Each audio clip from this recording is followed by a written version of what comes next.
You know what today is? It's Q&A Tuesday, so let's get right to your guys' questions. Thanks again for sending them. I'm super excited about the ones that keep coming in. I'm learning a lot, you're learning a lot.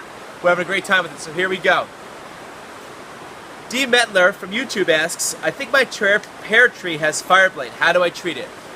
Well, Fireblight could be a huge problem. It's very, very difficult to treat. There are not really a lot of chemicals out there that help to treat it. What I've seen is that you can use copper. Once the buds start coming out and flowers start appearing, that's when you could treat that, and that helps to delay it. Or in the winter time when you're pruning, you could scrape the canker off of the bark. It's very, very difficult once you have Fireblight. What I suggest you do, if the tree is really bad, is replace it with a resistant variety. If it's an older tree, you want to try to remove all that canker from that tree.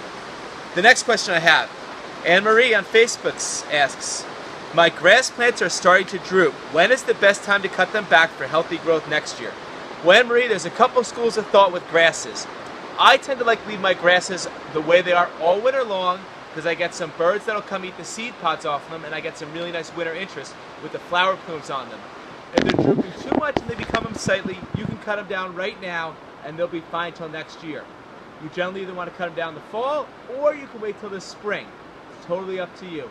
Grasses are very hardy and they will come back with a vengeance next year. Alright, Lisa asks me, I've created raised beds that have a few containers, but I want to plant directly in the ground.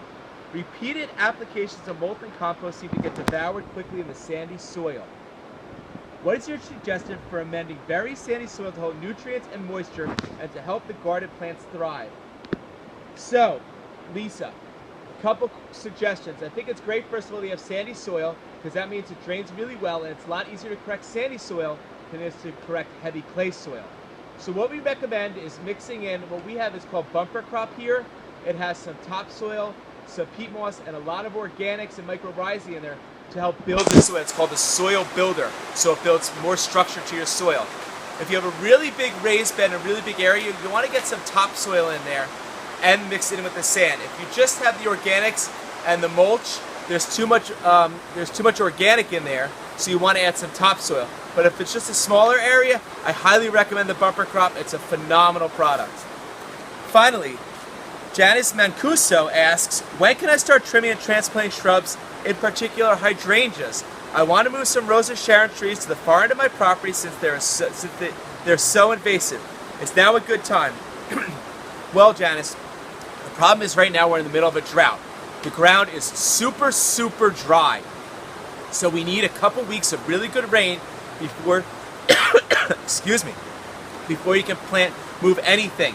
If we do not get that, then I want you to leave your plants in your garden because they're not going to do well transplant, and hope we have a wet winter and you can transplant them in the early spring, right around the end of March, beginning of April.